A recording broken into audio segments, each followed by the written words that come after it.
So ngayong umaga, ang pamagat po ng ating pag-aaralan, ang ating topic ay patungkol po doon sa unshaken.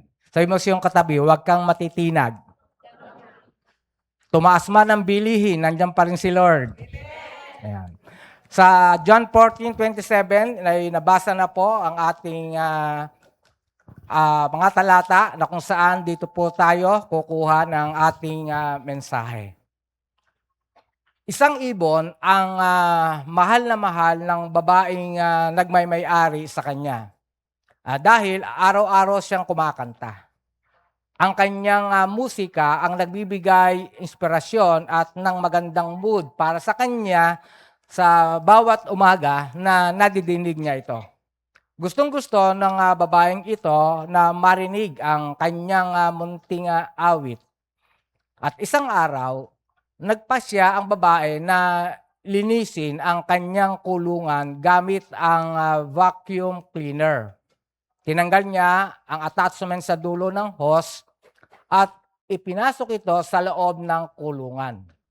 Biglang tumunog ang telepono at lumingin siya para sagutin ito.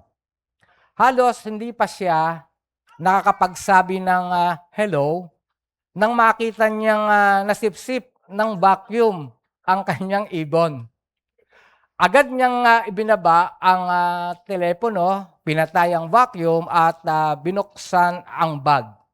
Naroon si Chippy. Yun yung pangalan. Buhay pa pero halatang natuliro ito. At ang katawan niya ay punong-puno ng alikabok at dumi, kaya kinuha niya ito at nagmamadaling pumunta sa banyo. Binuksan ang gripo at pinalguan siya ng malakas ng agos ng tubig habang hinihima siya para alisin ang mga dumi at alikabok sa katawan niya. Pagkatapos, napansin niyang nanginginig ang pobreng ibon sa lamig ng tubig. Kaya kinuha niya ang hairdryer at tinutukan ng alaga ng mainit na hangin. Hindi alam ng ibon ang mga pinaggagawa sa kanya ng kanyang amo. Nanahimik siya sa kanyang kulungan tapos bigla na lang naganap ang sunod-sunod at biglang pangyayari sa kanya. So, very traumatic para sa maliit na ibon ang kakaibang karanasang iyon at naka-recover naman siya. Kaso, ilang araw na matapos ang trauma, hindi na siya kumakanta. Tulala siya at nakatingin na lang siya sa kanyang amo. Ang tanong, sino sa inyo ang nananahimik lang din nang biglang sumiklab ang digmaan sa Middle East? Parang nabago, no? Then, sunod-sunod na, tumaas at pataas ang gasolina at alam mo na ang susunod na epekto nito. Hindi pa nga tapos ang corruption issue at ang pag-aaway ng mga politiko sa ating bansa, puro problema ang makikita mo kabi-kabila. Sa gitna ng mga pangyayari ngayon, mga kapatid, ikaw ba ay nababagabag sa kaguluhan at mga hindi tiyak na bagay na maaari pang idulot nito? O kaya, nayayanig ba kayo sa mga nangyayari? Naghahanap po ba kayo ng kapayapaan na hindi natitinag sa gitna ng mga bagyo ng buhay? Alam nyo, sa mundong kung saan ang kapayapaan ay tila mahirap makamit. Sa Bible, inaalok ni Jesus ang isang kapayapaang hindi natitinag at kayang lampasan ang sa lahat ng sitwasyon. Ang kapayapaang ito ay malalim na nakaugat sa kanyang mga pangako at presensya na nagbibigay ng matibay na sandigan para sa ating mga kaluluwa. Iyon ang dahilan kung bakit ang mga Christian, ang ating pinagbabatayan ay ang banal na kasulatan. At ang ating pag-asa ay walang iba kung hindi ang ating Panginoong Jesus. By the way, yung Jesus na sineshare ko sa inyo, ito yung Jesus na nasa Bible. Hindi yung Jesus na mine-make-upan at hindi rin yung Jesus na nakapako pa sa krus, mga kapatid. Ano? So itong Jesus na nasa Bible, ito yung ating pinapakilala at ini-introduce. Kaya Ang kapayapaang ito nga ay malalim na nakaugat sa kanyang mga pangako ni Jesus at sa kanyang presensya, ulitin ko, na nagbibigay ng matibay na sandigan para sa lahat ng tao sa ating mga kaluluwa na sumasampalataya sa Kanya. So, take note, ang sabi natin, yung sumasampalataya sa Kanya ang maapektuhan nito. Pero kung wala ka namang pananalig kay Jesus sa malalim at sa tamang relasyon sa Kanya, hindi ka aabutin ito. Ngayon, ang buong mundo ay naharap sa mga hindi inaasahang pangyayari sa ating panahon. Kaya, is it possible to go through life with the absence of anxiety? Sa lahat ng ating naranasan, posible ba na mawawalan tayo ng anxiety, ng pagkaalaala o pag-alala? Is peace possible in the middle of a troubled time? Alam nyo, ang mundong ginagalawan ni Jesus at ang mga sitwasyon na kung saan niya ibinigay ang pangakong ito sa kanyang mga alagad ay hindi gaanong naiba sa ating mundo ngayon. Kasi si Jesus na nangusap sa panahon ng mga alagad at hanggang sa ngayon, siya pa rin yung Diyos na ating pag-asa at wala nang iba. Ibinigay ni Jesus ang mga salitang ito sa kanyang mga alagad sa gabi bago ang kanyang kamatayan.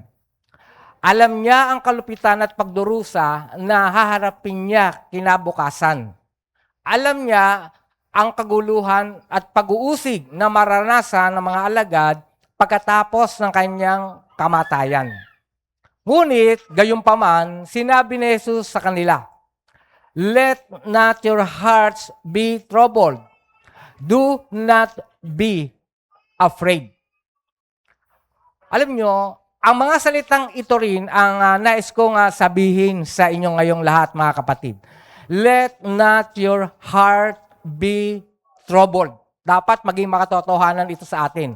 Sa madaling salita, mananatiling unshaken. Sabi mo sa iyong katabi, unshaken. Bakit po? Meron dalawang dahilan. Una, Jesus promised us peace. Pinangako ni Lord sa atin ang tunay na kapayapaan at kapanatagan. Ang pangakong ito ay isang pangako na makikita sa maraming bahagi ng mga salitang nauna ng ipinahayag ni Jesus sa kanyang mga alagad. Ipinangako niya sa kanila na darating ang Comforter. Ipinangako niya sa kanila na may lugar para sa kanila sa langit. Ipinangako niya na babalik siya upang dalhin sila sa lugar na iyon. Ipinangako ni Jesus na sa pamamagitan ng kanilang pagsunod, mapapanatili nila ang kanilang intimacy sa ating Panginoon. At ipinangako niya ang lahat ng mga bagay na ito. Ang pagbanggit ng salita o word na peace sa verse 27 ay unang bahagi ng final statement ni Lord sa kanyang mga alagad bago siya umakyat sa langit. Pakinggan niyo ulit ito. John chapter 14, verse 1. Let not your heart be troubled. Believe in God. Believe also in me. Ngunit, pansinin natin mga kapatid na inulit niya itong muli sa huling bahagi ng kanyang tagubilin. Pagdating naman sa John chapter 14, verse 27, sabi uli, let not your heart be troubled, neither let it be afraid. Mahalaga para sa atin na marinig ang mga salitang ito ngayon, lalo na sa panahon na ating kasalukuyang mga naranasan. Lalo na kung ang ilan sa inyo ay nababagabag dahil sa international and national crisis sa kasalukuyan. Sinasabi ni Jesus sa atin, gaya na sinabi niya sa kanyang mga alagad noong gabing iyon, let not your heart be troubled, neither let it be afraid. Narito ang pangako na ibinigay ng Diyos sa pamamagitan ng kanyang anak na maaari tayong mabuhay sa gitna ng mahirap na panahon ng walang pusong nababagabag at walang espiritong natatakot. Pwede pala yun, mga kapatid, kung mananampalataya tayo. Ngayon, naniniwala ako na ang expectation ni Jesus sa kanyang mga alagad noon ay siya ring expectation niya sa atin ngayon na kaya nating ayusin ang ating buhay ng tama sa gitna ng magulong panahon at hindi maipaliwanag na mga sitwasyon. Kahit anong dunong, kahit anong ang pinag-aralan mo, pagka puro kahirapan, ang mga nadidinig mo, nakikita mo, talagang masisira ang pagiging karunungan mo. Pero kay Jesus ay hindi siya nababagabag dito at kaya nga niya sinulat ito para panampalatayan natin na huwag tayong mabagabag. Amen po ba mga kapatid? Kaya sa pamagitan nito, hindi lamang natin mararanasan ang malalim at nananatiling kapayapaan, kundi magiging instrumento rin tayo sa iba na umaasa sa atin ng tulong. Let's go kayong mag-isip. Kung sinasabi natin na si Jesus ay makapangyarihan sa lahat, palagi tayong nag-hallelujah, praise God, di ba? Pumapalakpak pa ang kamay natin, linggo-linggo, sumasamba tayo sa Panginoon. Ngayon, kung sasabihin natin na sa ating mga sa labas o hindi pa lubusan nakakilala sa Panginoon, hindi ko nga alam kung ano ang aking gagawin sa problemang ito Medyo natataranta rin ako Hindi ko nga alam kung kakain pa kami o kung ano pa ang mangyayari. Ngayon, tanong, tingnan nyo ano lang ito, parang common sense lang kung sinasabi natin, buhay ang Diyos, mahal tayo ng Panginoon. Talaga, very empathic tayo dyan, lumulundag pa nga tayo, di ba? Panay na panay yung retreat natin, di ba? Anong kaibahan natin sa mga unbelievers kung yung lumalabas sa ating bibig ay tayo ay nagwo-worry, nag-anxiety, at naguguluhan ang isip. Bilang mga Kristiyano, mga kapatid, we must know what to do sa mga ganitong sitwasyon. Amen po ba, mga kapatid? Kaya anong sabi ng James chapter 1 verse 5? If any of you lacks wisdom, you should ask God, who gives generously to all without finding fault, and it will be given to you. Kaya mga kapatid, hindi ka dapat mayanig dahil may pangako si Lord. Pwede ba palakpakan natin ang ating Panginoon? Pangalawa, Jesus paid the price of our peace. John chapter 20, verses 19 to 20. Sundan ninyo sa screen. On the evening of that first day of the week, when the disciples were together with the doors locked for fear of the Jewish leaders, Jesus came and stood among them and said, "Peace be with you." And after he said this, he showed them his hands and side. Ano po ang ibig sabihin ni Lord dito? Sinasabi ni Lord, this is the price that I paid. These wounds are the price of your peace. Sinabi ni Jesus sa kanila, peace be unto you. At pagkatapos, ay ipinakita niya sa kanila ang mga sugat ng kanyang redemptive work. Ang kalagayan po ng makipagkita muli ang ating Panginoong Jesus pagkatapos na siya ay nabuhay na maghuli sa mga alagad na handoon ang sobrang pagkatakot ng mga alagad. Pero ang bati ni Lord, peace be with you. Kaya tayo, yung mga natatakot, yung mga kung ano ang iniisip natin sa nangyayari sa ating bansa, pinapaalahanan tayo ni Lord din. Ang sabi niya, peace be unto you. Paalala ito sa atin na ang kapayapaang binibigay ni Jesus sa atin ay binili ng kanyang sariling dugo. Ginawa na ni Jesus yan. Alam na ni Jesus ang mangyayari. Dahil dito, may responsibilidad tayong mamuhay ayon sa dakilang provision na ibinigay ng Diyos sa atin kay Jesus bilang ating kapayapaan. Kaya mga kapatid, merong dalawang uri ng kapayapaan. Two kinds of peace. Dalawang uri ng kapayapaan na nais kong maging pundasyon natin ng unshaken peace. Sabi nga po ninyo, unshaken peace. Una, peace with God. Romans chapter 5 verse 1. Therefore, since we have been justified through faith, we have peace with God through our Lord Jesus Christ. Nangyari po ito nung tinanggap natin si Kristo sa pamamagitan ng pananampalataya. Tayo ay pinatawad at tayo ay na-reconcile sa Diyos. Tama po ba mga kapatid? Nagkaroon tayo ng reconciliation sa Panginoon. Dati kaaway tayo ng Diyos dahil kay Christ, na-reconcile na tayo sa ating Panginoon, kaya meron na tayong kapayapaan sa Diyos. Pangalawa, peace of God. Kanina, iba po yung peace with God at yung peace of God, kung naintindihan ninyo. Posible ba na sa gitna ng mga traumatic na sitwasyon ay magkaroon ng panloob na kapayapaan na nagbibigay sa iyo ng katatagan?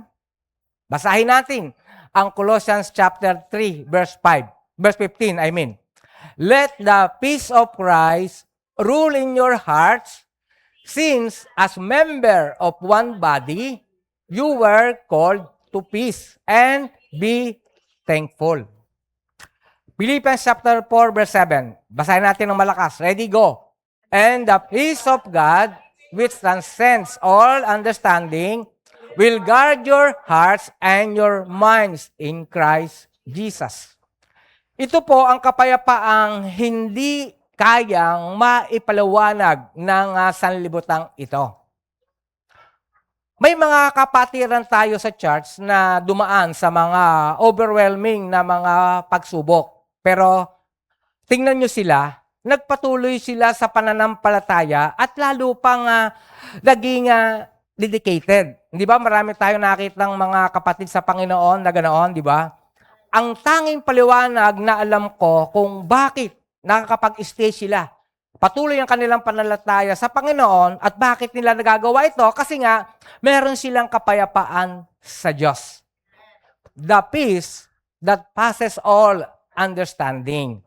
The peace Jesus gives to His disciples then and now. Mga kapatid, ang salitang ito, hindi para lamang sa mga disciple noong mga nauna ng ating Panginoon. Ito ay applicable pa rin sa atin. Kasi anak tayo ng Diyos at ito yung essence ng ating pagsamba sa Kanya.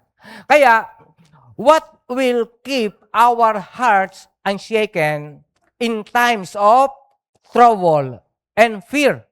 Una, yung tinatawag na unconditional peace. Sabi nga po ninyo, unconditional peace. Kapayapaan sa ilalim ng anumang sitwasyon. Ibig sabihin nun, walang pinipili, kapayapaan sa ilalim ng anumang sitwasyon. Tingnan natin ang context ng sabihin ni Lord ang salitang peace. Ang true nature ng kapayapaang ipinagkakaloob ni Lord ay makikita sa sitwasyong kinilalagay niya nang sambitin niya ito sa kanyang mga alagad. Ang kapayapaang ito ay binibigay noong gabi bago mangyari ang kanyang pisikal na pagdurusa sa krus. Si Jesus mismo ay nasa gitna ng isang magulo, mahirap, hindi ka paniwala at unimaginable na situation. Pero take note mga kapatid, nasa ganitong kalagayan siya nang sabihin niya ang mga salitang iyon. Ngayon, ano yung application natin sa buhay natin? Kahit sino ay maaaring magkaroon ng kapayapaan kapag maayos ang lahat. Hindi po ba? Kapag masaya ang tahanan mo, di ba? May kapayapaan ka. Kapag malusog ang iyong katawan, di ba? Panatag ang kalooban mo marahil. Kapag maayos ang pananalapi. In other words, kapag ang lahat ay maayos, natural, sabi nga ninyo, natural. At madali ang maging payapa. Nandiyan pa ba kayo, mga kapatid, nasasundan ninyo? Di ba madaling payapa pagka wala ng mga problema? At kapag ganito ang sitwasyon, kahit ang mga unbelievers ay makakadama din ng kapayapaan. Ngunit, mga kapatid, dito mapapatunayan, ito yung pinaka-acid test. Dito mapapatunayan kung ikaw ay tunay na tagasunod ni Jesus At kung ang pananampalataya mo ay pananampalatayang di natitinag kapag nasa gitna ka ng mahihirap na sitwasyon. Nakuha ba ninyo? Are you following, mga kapatid? Doon mo pinapatunayan sa sanlibutan ito, sa buong mundo, na ikaw ay tunay na Kristiyano. Sabi mo siyang katabi, tunay na Kristiyano ka talaga. Kasi pinakikinggan mo ito eh. Bukas, tataasan naman ang bilihin. Tandaan. Joke lang na yan. Dinagdagan ko lang ngayon. Si Jesus, noong gabi bago ang kanyang pagpapako sa krus, ay ibinigay ang pangakong ito sa kanyang mga alagad upang ipaunawa sa kanila. Na ang konteksto ng kapayapaang ito ay hindi ang konteksto ng everything is going well. Inuulit ko, hindi sinasabi ni Lord na magiging payapa ka lang pagka ayos na ayos ang lahat, mga kapatid. Kundi, payapa ka pa rin sa gitna ng pinaka-devastating moment ng kanyang buhay sa lupa. Sinabi niya sa kanila, I give you peace. Sabi ni Lord. Ngayon, merong isang illustration na nais kong i-share sa inyo. Patungkol ito doon sa paligsahan ng pag-drawing o yung painting competition. At ito ay pinamagatan nilang Peace Painting Competition. Isang art contest ang itinanghal na may temang pinakamahusay na paglalarawan ng kapayapaan. Maraming sumali. Gumuhit ang bawat contestant ng larawan na nagpapahiwatig ng kapayapaan. Sa huli, pumili ang mga hurado ng dalawang finalists. Ang isa ay naglalarawan ng isang peaceful lake, tahimik, napakapayapa, at napakaganda ng pagkakapinta. Ngunit, second prize lang ang nakuha nito. Ang nanalo ay isang painting ng isang malakas na bagyo, malakas na ihip ng hangin, at malakas na buhos ng ulan.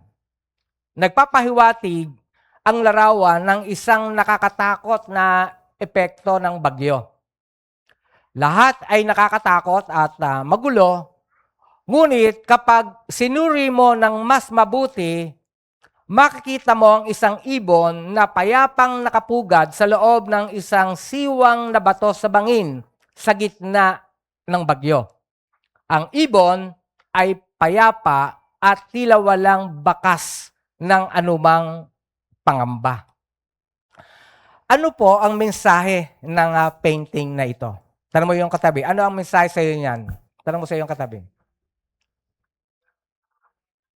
Ang kapayapaan ay hindi nakabase sa kawalan ng bagyo, kundi sa pagiging kalmado sa gitna nag-aalimpuyong panahon. Sabi mo sa iyong katabi, kalmado ka lang dapat. Iyan po ang uri ng kapayapaan na ipinangako ni Jesus sa ating lahat. Posible para sa iyo at sa akin na mabuhay kahit sa kasulukuyang mundong ito kung saan may mga hindi inaasahang pangyayari. Hindi tayo kailangang tangayin ng mga problemang ito dahil meron tayong katiyakan, kapayapaan at kumpiyansa na nagmumula sa kaalaman na si Jesus ay nananatiling may kontrol sa bawat nagaganap sa ating mundo. At maaari tayong magkaroon ng kapayapaan sa pamamagitan ng ating relasyon sa Kanya. Mas malalim ang relasyon natin kay Jesus, doon tayo nagkakaroon ng kapayapaan. Anuman ang sitwasyon ng ating buhay, hindi tayo malilito, hindi tayo matatakot. Ang pangalawa, unmatched peace. Unmatched peace. John chapter unmatched peace. John 14 verse 27. Peace I leave with you, my peace I give unto you, not as the world gives. Give I unto you, let not your heart be troubled, neither let it be afraid. Ang kapayapaang binibigay ni Lord ay hindi po katulad ng ibinibigay ng sanlibutang ito. Dito kasi malinaw na sinasabi ni Jesus na ang mundo ay may ibang uri ng kapayapaang inaalok. Alam nating lahat yan. Meron din namang kapayapaang inaalok ang mundo eh. Ang kapayapaang ibinibigay ni Jesus, tandaan niyo, ay hindi katulad ng inaalok ng kapayapaan na nanggagaling sa sanlibutang ito. The peace that world offers is characterized by, number 1, insincerity. Yan po yung inaalok ng mundo. Insincerity. Ang kapayapaang inaalok ng mundo ay hindi tapat sa maraming aspeto. Hindi tapat sa maraming aspeto.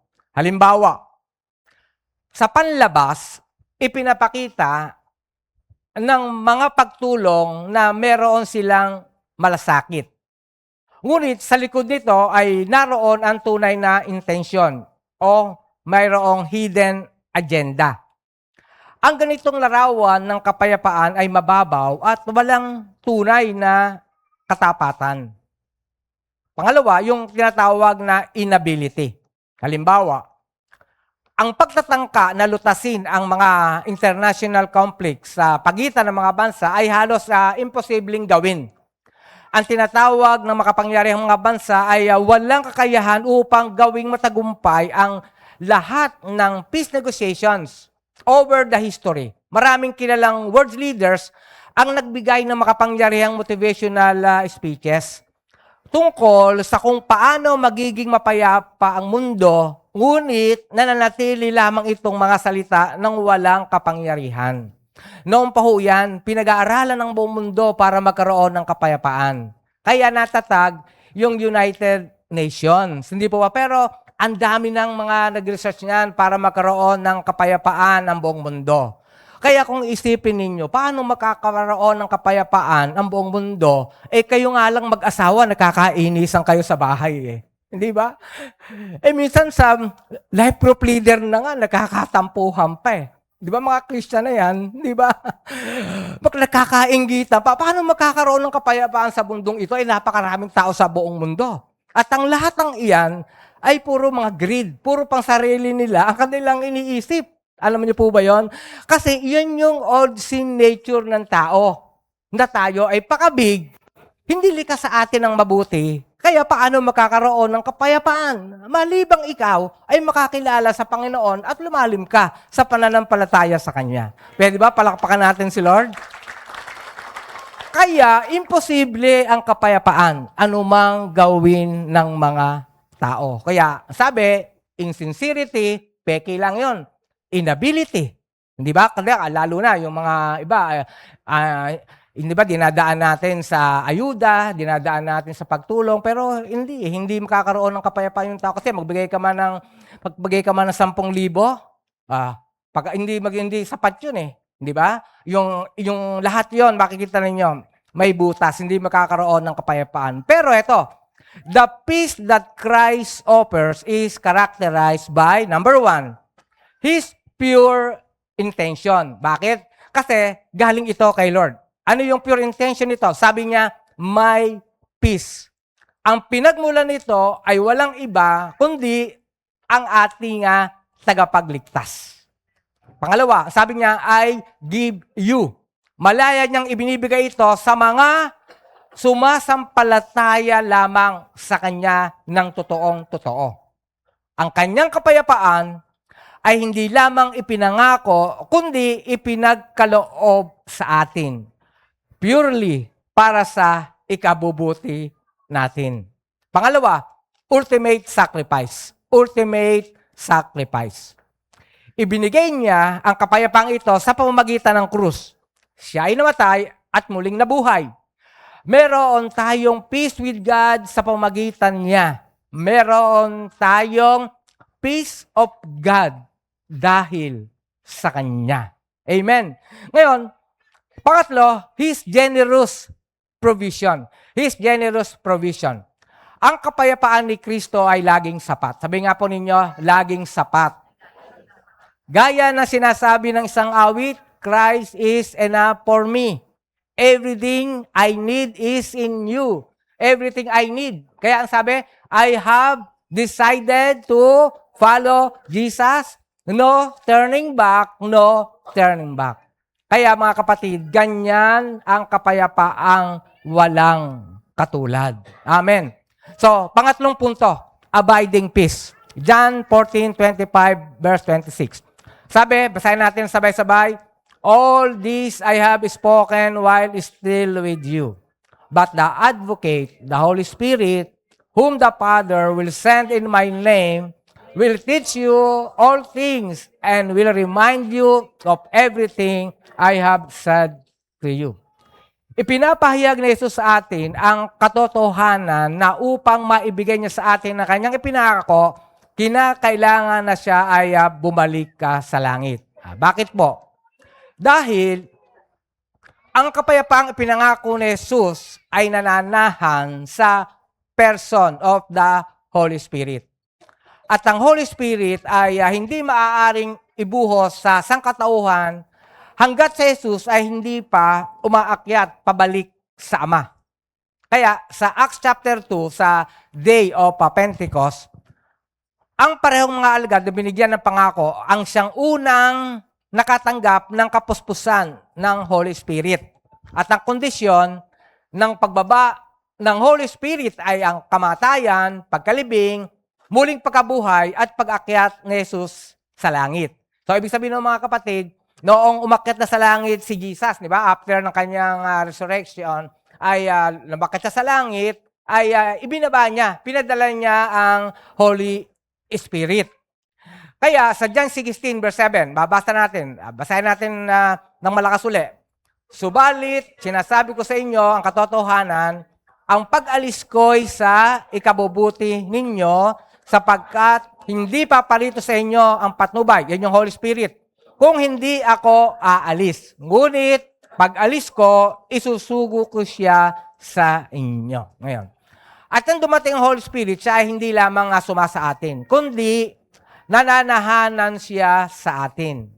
At ang peace of God na nananahan sa persona ng Holy Spirit ay ngayon ay naninirahan sa bawat mananampalataya. Kaya mga kapatid, pag born again Christian ka at tiyak ang kaligtasan mo, meron yung Holy Spirit indwelling, nasa puso mo yan, kaya ang ating katawan ay templo ng Diyos.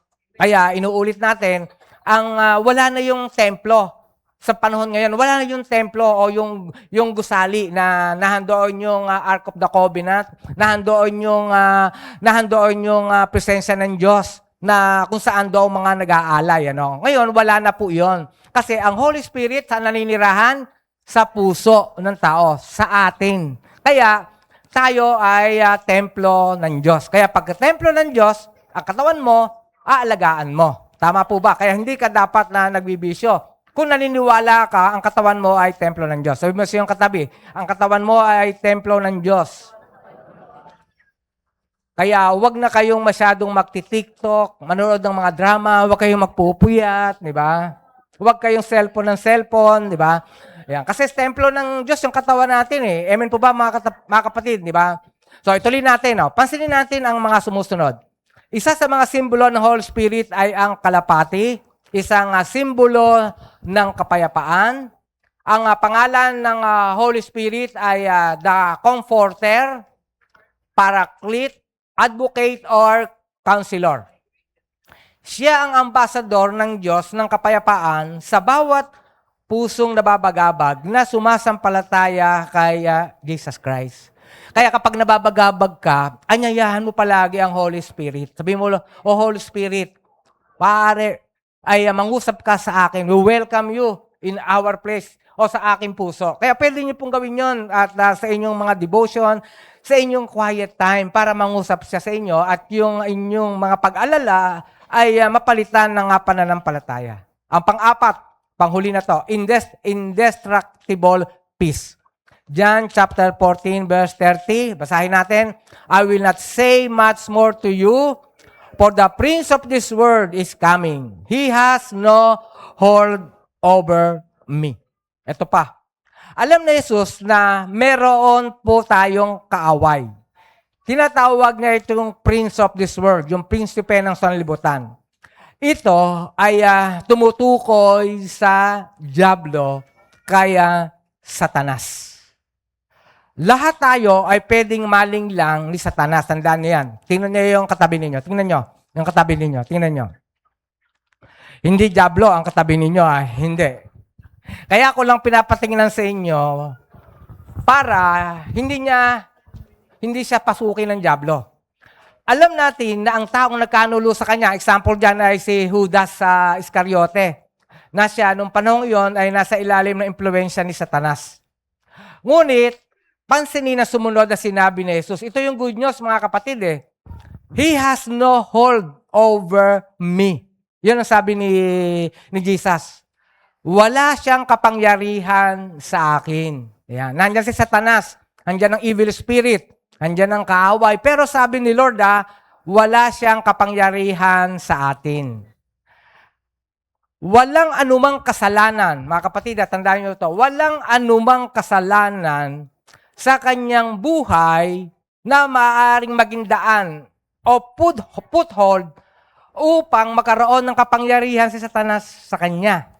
Kaya, sa buhay natin, magandang paalala na kapag sinabi nating tayo ay sumusunod na ngayon sa ating Panginoong Hesus, hindi natin dapat bigyan si Satanas ng pagkakataon na mahawakan tayo. At ito ay sa pamamagitan ng pagiging maingat natin sa paraan ng ating pamumuhay sa lahat ng aspeto ng ating buhay.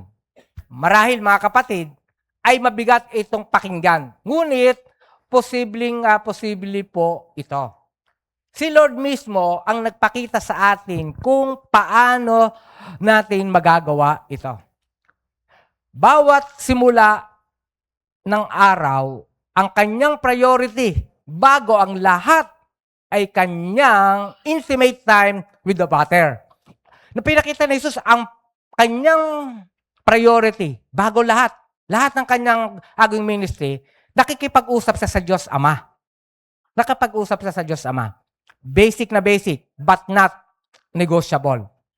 Basic, but powerful. Tingnan nyo mga kapatid, tingnan nyo yung mga katabi ninyo, o meron kayong alam na ganyan. Andiyan pa ba kayo? Napapagod na ako Pasensya na kayo. Yung mga ngayon lang nakadalo, alam mo, 74 years old na ako kaya madali ako mapagod. 74. Pero pogi pa rin naman, kahit 74.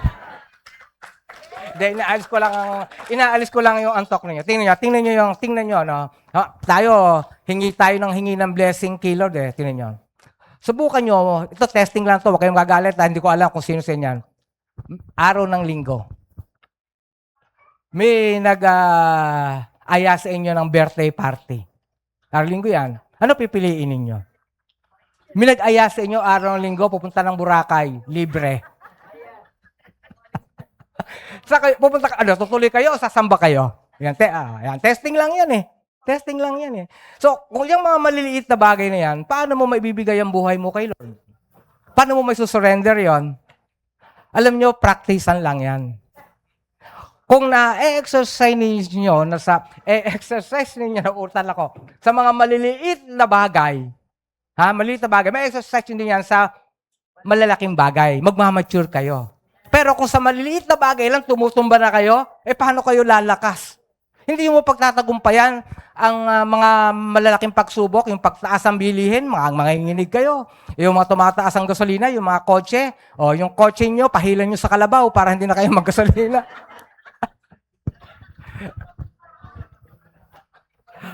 Mga kapatid, yung mga Christian talaga dapat mag-mature. Pag hindi kayo nag-mature, kakainin kayo ng mga atraksyon na ibinibigay ni Satanas sa ating harapan. Sa buong mundong ito. Walang kapayapaan. Lahat tayo babaksak. Pero, kapag si Jesus ang naging priority mo, si Jesus ang minahal mo, si Jesus ang pinaglingkuran mo, naglingkod ka sa Kanya ng tapat, gaganda at aayos ang iyong buhay. Praise God! Kaya, naniniwala po ako na lahat ng pagkahulog sa anumang kasalanan ay nag-ugat sa kapabayaan dahil sa hindi siya palagi nakakaroon ng daily intimate time with God, worship, word, and prayer. Halimbawa, may mga taong hindi mo aakalain na mahuhulog sa tukso ng kasalanan. Maayos ang pamilya, maayos ang katayuan sa buhay, active sa church. Ngunit kapag pag hinanap ang ugat nito, makita ninyo na unti-unti nilang napabayaan ang kanilang daily devotion. Ibig sabihin, pagka napabayaan mo ang daily devotion with God, ang intimacy with God, babaksak po kayo. Kahit pastor pa siya. Kahit mga public figure pa na nakikita ninyo sa Facebook o sa YouTube. Kaya ano ang lesson mga kapatid? Kahit ito pa ulit-ulit na sinasabi ito mga kapatid, ano ang lesson? Make God your priority at the start of every day so that you can keep your peace. Basahin ninyo muli mga kapatid.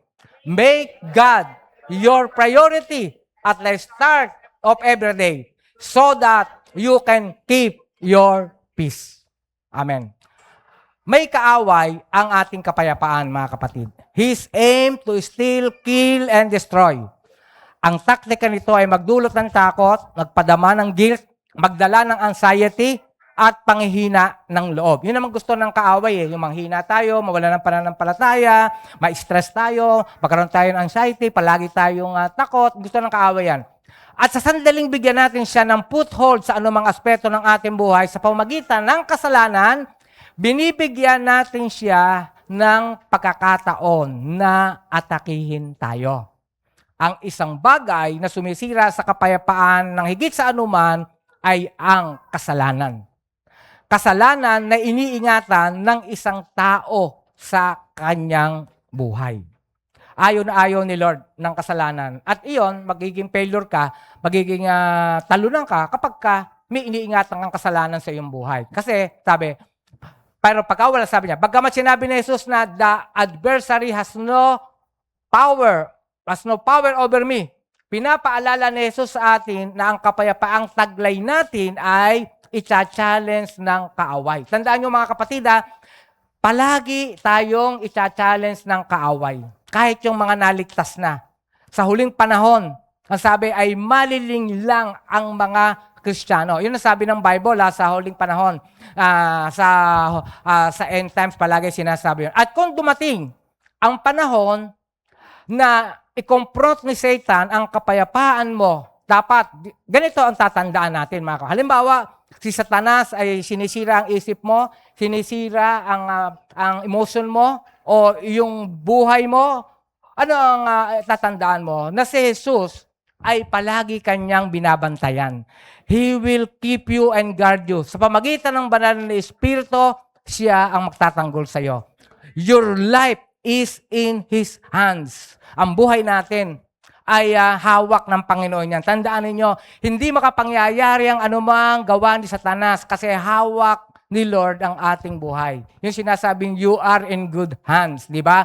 He is in control of your every situation. Kasi nga, siya yung makapangyarihan sa lahat. Pero tandaan ninyo ito, sa kabila ng katotohanan ito, kung pipiliin mo pa rin mag-alala at mag-isip ng kung ano ang maaaring mangyari sa iyo dahil sa masamang balita at mga nangyayari sa paligid mo. Ngayon, pagka nag-aalala ka palagi, meron kang fear, binubuksan mo unti-unti ang pinto para makapasok si Satanas sa iyong buhay at tuluyang kanyang sisirain. Wala ka ngayon ng kapayapaan. Kasi binuksan mo yung pintuan na matakot ka, gawa ni Satanas yan, gawa ng evil yan, di ba? Kaya ano ang dapat mong gawin? Back to the basic. Bumalik ka sa katotohanan ng salita ng Diyos at hayaan mong ang Panginoon ang muling mag-control ng iyong buhay. Kabisaduhin mo at isapuso ang mga katagang ito. Tatlong mga talata ito mga kapatid. Basahin natin ng sabay-sabay. John 14 verse 1, let not your heart be troubled. You believe in God, believe also in me. John 14 verse 27, Peace I leave with you, my peace I give unto you, not as the world giveth, give I unto you. Let not your heart be troubled, neither let it be afraid. Psalms 27 verse 1, the Lord is my light and my salvation. Whom shall I fear? The Lord is the stronghold of my life. Of whom shall I be afraid? Pwede ba tumayo tayong lahat? Maaari, ang buhay natin ngayon ay may kaguluhan. Pero pwede pa rin tayong kumapit. Magkaroon pa rin tayo ng kumpiyansa na si Lord ay hindi tayo pabayaan. Mararanasan natin ang malalim at pananatili ng kapayapaan na ipinangako sa atin ng ating Panginoong Hesus. Because Jesus is our Savior. Because Jesus is our Lord. Because Jesus is our healer. And Jesus is our deliverer. Nasa atin ang Holy Spirit, ang ating comforter, ang ating counselor, ang ating peace, si Lord, ang ating wonderful counselor, mighty God, everlasting Father, and Prince of Peace. Awitan natin si Lord nang mayroong pagsamba sa Kanya. Hallelujah! Hallelujah! All of my life, I've searched for you, Lord. You called me to your side. With all of my heart, I'm desperate for more. Your presence is my life, the cry of my heart. Just to be where you are. I love your presence. I love your presence. Father, where you are is where I wanna be. Hidden in your clothes is everything I need.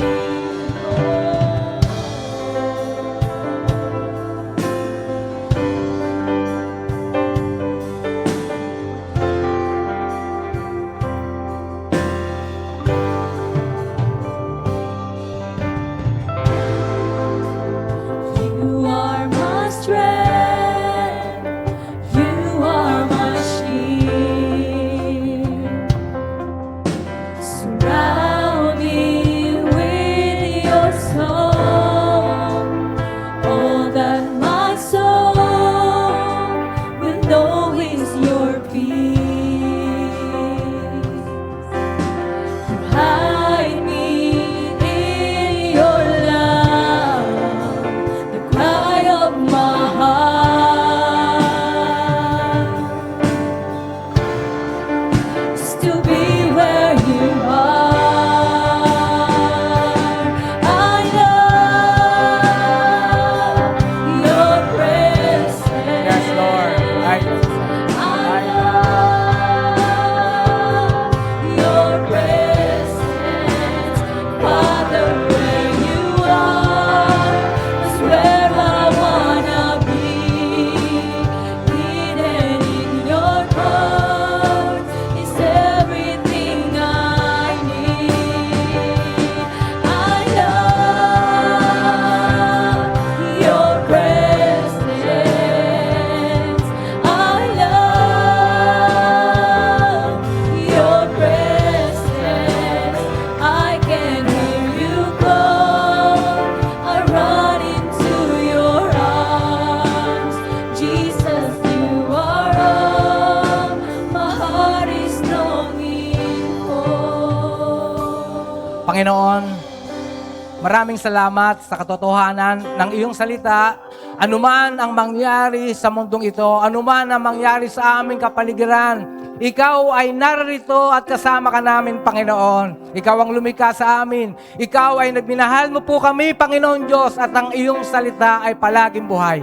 O Lord, Salamat sa iyong mga salita na nagbibigay ng inspirasyon sa amin upang kami ay hindi manaig. Hindi manaig ang anumang aming mga anxiety, ang aming fear, ang aming mga kabagbagan. At sa halip, Panginoon, ay maranasan namin ang malalim at nanatiling kapayapaan na pinangako mo po sa amin. O Lord, Ikaw ang aming Diyos na tagapagligtas.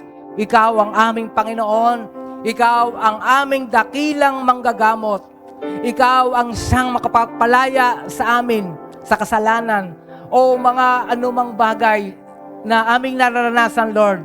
Kami ngayon ay sumasampalataya sa iyo at kami naniniwala anuman ang mga pagsubok na dumating sa aming buhay at maging sa buong mundo, nariyan ka sapagkat ang ikaw ay nagpadala ng isang comforter, ang Holy Spirit, ang aming counselor na nagbibigay ng kapayapaan sa aming buhay. Ikaw ang Diyos, aming wonderful counselor. You are mighty God, everlasting Father, and Prince of Peace. Sa pamamagitan ng iyong kapangyarihan, magkakaroon kami ng kapanatagan sa aming buhay. Tuloy natin ang pag-awit. Father, you are my heart's desire. Overwhelmed, I will worship you. I will dance to the dance of heaven. Oh, my heart being thrown by you. Father, you are my heart's desire. Overwhelmed, I will worship you. And I will dance to the dance of heaven. Oh, my heart being drawn by you. I love your presence. Yes, Lord, I love your presence. I love your presence. Father, where you are is where I wanna be. Hidden in your cross is everything I need. I love your presence. I love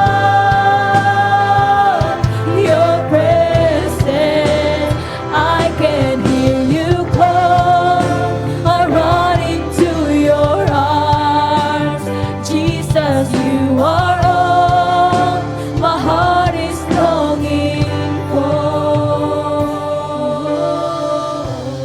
Dakilang Diyos, maraming salamat po sa iyong presensya, sa iyong pag-ibig at sa pagpapalakas mo po sa amin nang dahil sa iyong salita. Ang aking dalangin, patuloy ka pong mangusap sa amin.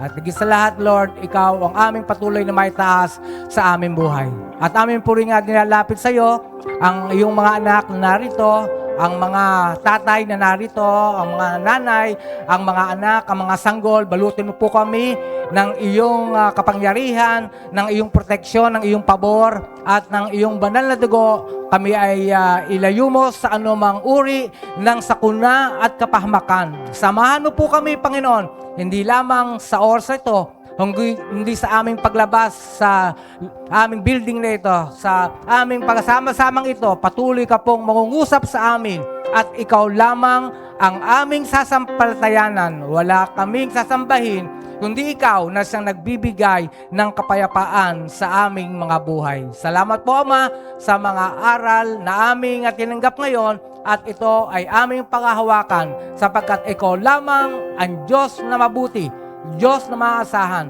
at Diyos na nagmamahal sa amin. At muli, amin pong binabalik sa iyo ang lahat ng papuri, pasasalamat, pagsamba at pagdakila. Sa ngalan ni Jesus, lahat tayo magsabi ng Amen at Amen.